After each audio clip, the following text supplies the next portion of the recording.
สวัสดีครับ เข้าสู่บทวิเคราะห์เจาะลึกข้อมูลกันเลย วันนี้เรามีเรื่องใหญ่ระดับโลกที่สายคริปโตพลาดไม่ได้เด็ดขาด นั่นคือร่างกฎหมาย U.S. Clarity Act ของสหรัฐอเมริกาครับ ซึ่งขอบอกเลยว่านี่ไม่ใช่แค่การร่างกฎหมายทั่วๆไปนะ แต่มันคือเหตุการณ์ระทึกขวัญที่มีเส้นตายกำลังนับถอยหลังไล่จี้เข้ามาทุกที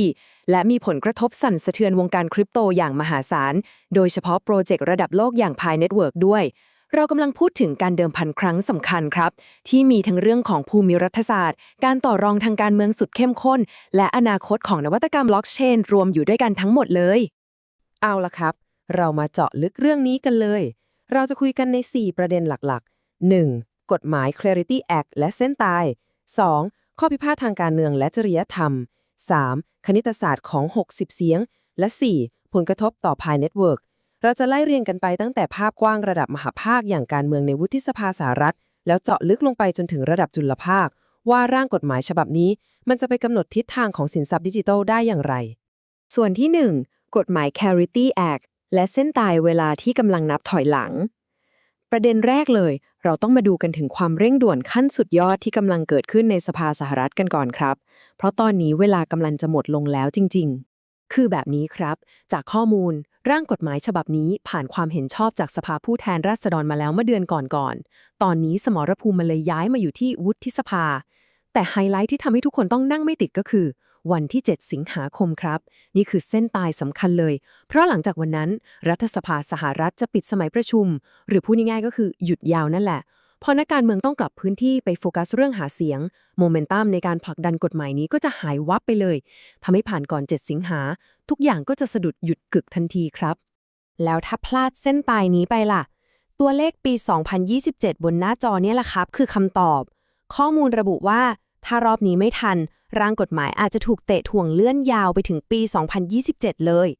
ลองคิดดูสิครับ ในโลกคริปโตที่เทคโนโลยีเปลี่ยนไวขนาดนี้ การต้องทนรอไปอีกหลายปีโดยที่กฎหมายยังคลุมเครือเนี่ย มันคือการเสียโอกาสมหาศาลจริงๆครับ แต่เดี๋ยวก่อน มันไม่ได้มีแค่เรื่องเวลาที่มากกดดันนะครับ เบื้องหลังความรีบร้อนนี้คือความกลัวในเชิงภูมิรัฐศาสตร์ด้วย สหรัฐเขากังวลมากๆว่าถ้ากฎระเบียบในประเทศยังอึมครึมล่าช้าแบบนี้จีนอาจจะฉวยโอกาสแซงหน้าเรื่องนวัตกรรมและพังงาดขึ้นเป็นศูนย์กลางคริปโตของโลกแทนซึ่งเรื่องนี้ยอมกันไม่ได้หรอกครับเพราะมันหมายถึงการเสียอำนาจคุมเศรษฐกิจดิจิทัลระดับโลกไปเลยนี่แหละครับคือแรงผลักดันสำคัญระดับชาติที่ทำให้ต้องรีบดันกฎหมายนี้ให้ผ่านส่วนที่ 2. ข้อพิพาททางการเมืองและจริยธรรม อุปสรรคในวุฒิสภาทีนี้สิ่งที่น่าสนใจมากๆเกี่ยวกับประเด็นนี้ก็คือเรามาดูกันว่าตัวต้นเหตุอะไรกันแน่ที่ทำให้ร่างกฎหมายนี้ติดหล่มอยู่ในสภาไปไหนได้ไม่ได้สักทีภาพความแตกแยกในสภามันชัดเจนมากครับฝั่งพรรครีพับลิกันเนี่ยพยายามเหยียบคันเร่งเต็มที่ดันให้ร่างกฎหมายนี้ผ่านให้เร็วที่สุดแต่อีกฝั่งอย่างพรรคเดโมแครตและกลุ่มเฝ้าระวังผู้บริโภคเขาแตะเบรกเอาไว้ครับโดยตั้งเงื่อนไขว่าต้องเพิ่มมาตรการป้องกันด้านจริยธรรมให้เข้มงวดกว่านี้คือทั้งสองพรรคเขาเห็นด้วยกับหลักการใหญ่ของกฎหมายนะครับแต่งัดกันตรงรายละเอียดเรื่องการป้องกันผลประโยชน์ทับซ้อนนี่แหละครับแล้วจุดที่เถียงกันหนักๆคืออะไรตัวเลข 1.4 พันล้านดอลลาร์ตรงนี้คือแกนกลางของปัญหาเลยครับมีการระบุว่านี่คือเม็ดเงินที่โดนัลด์ทรัมป์ได้จากธุรกิจคริปโตของเขาเองรายได้มหาศาลระดับนี้แหละครับที่ถูกยกขึ้นมาเป็นประเด็นความขัดแย้งทางผลประโยชน์ว่ากฎหมายมันหลวมไปหรือเปล่าอุปสรรคของจริงมันอยู่ตรงนี้ครับคือฝ่ายเดโมแครตกังวลว่าคนระดับบิ๊กๆในรัฐบาลหรือคนระดับประธานาธิบดีและครอบครัวเนี่ยอาจจะใช้อำนาจไปออกกฎคุมอุตสาหกรรมคริปโตในขณะที่ตัวเองก็รับทรัพย์จากธุรกิจคริปโตของครอบครัวไปด้วยอย่างที่มีการพูดถึงธุรกิจคริปโตตระกูลทรัมป์ที่ชื่อ Liberty เป็นต้นนี่คือจุดแตกหักเลยครับที่ทำให้เดโมแครตบอกว่าไม่ยอมโหวตให้แน่ๆถ้าไม่แก้เนื้อหากฎหมายเพื่ออุดช่องโหว่เรื่องนี้ให้เด็ดขาดซะก่อนส่วนที่ 3. คณิตศาสตร์ของ 60 เสียงการฝ่าทางตันพอมีทางตันก็ต้องมีการเจรจาต่อรองตอนนี้เรากำลังจะได้เห็นแท็กติกทางการเมืองในวุฒิสภาเพื่อปลดล็อกเรื่องนี้กันครับและสิ่งที่อธิบายภาพนี้ได้อย่างยอดเยี่ยมก็คือกฎกติกาของวุฒิสภาสหรัฐครับการจะดันกฎหมายใหญ่ๆแบบนี้เสียงข้างมากเกินครึ่งนิดหน่อยมันไม่พอนะครับต้องใช้เสียงถึง 60 เสียงเพื่อเอาชนะกฎการอภิปรายยืดเยื้อตอนนี้ทาง Republican ตุนเสียงสนับสนุนไว้ได้แล้วประมาณ 52 เสียงลองคิดเลขดูครับ แปลว่าขาดอีกแค่8เสียงเท่านั้นเองซึ่ง8เสียงที่ว่านี้ก็ต้องไปงัดวิทยายุทธเจรจาดึงวุฒิสมาชิกพรรคเดโมแครตให้ยอมข้ามค่ายมาโหวตสนับสนุนให้ได้ด้วยความที่ขาดอีกแค่นิดเดียวข้อมูลล่าสุดรายงานเลยครับว่าโดนัลด์ทรัมป์ลงมาลุยเป็นผู้จัดการเรื่องนี้เองแล้วมีการเรียกวุฒิสมาชิกมาประชุมด่วนแบบปิดประตูกันที่ทำเนียบขาวเลย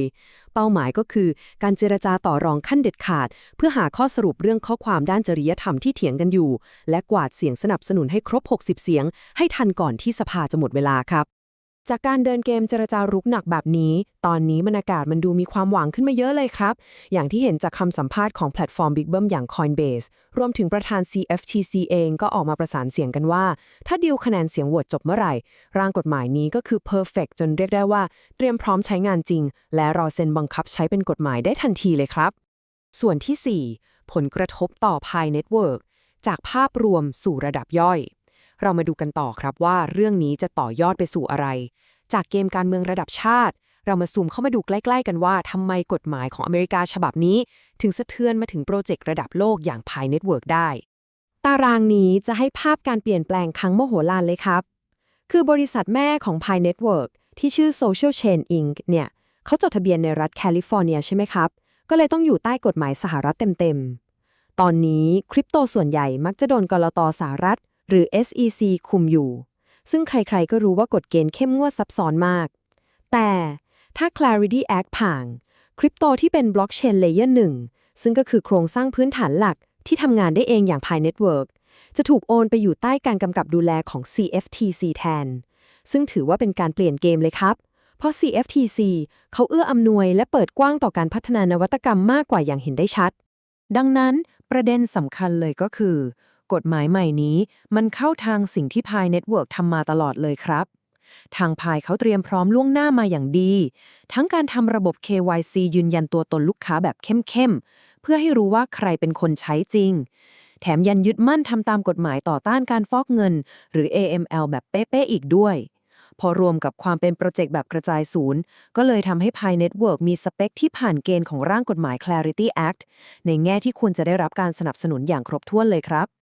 สรุปจากข้อมูลทั้งหมดก็คือการผ่านกฎหมาย Clarity Act มันจะไม่ได้เป็นแค่เรื่องการเมืองหน้าฉากครับแต่มันคือตัวเร่งปฏิกิริยาชั้นยอดเลยที่จะมาปลดล็อกความกังวลด้านกฎหมายการเงินทิ้งไปพอภาพรวมกฎหมายของสหรัฐอเมริกาชัดเจนปุ๊บเส้นทางสู่การเปิดตัว Open Network อย่างเต็มรูปแบบของ Pi Network ก็จะเดินหน้าไปได้อย่างรวดเร็ว smooth ขึ้นและมีความมั่นคงในระยะยาวแบบสุดๆแน่นอนครับทั้งหมดนี้นำเรามาสู่คำถามชวนคิดทิ้งท้ายครับ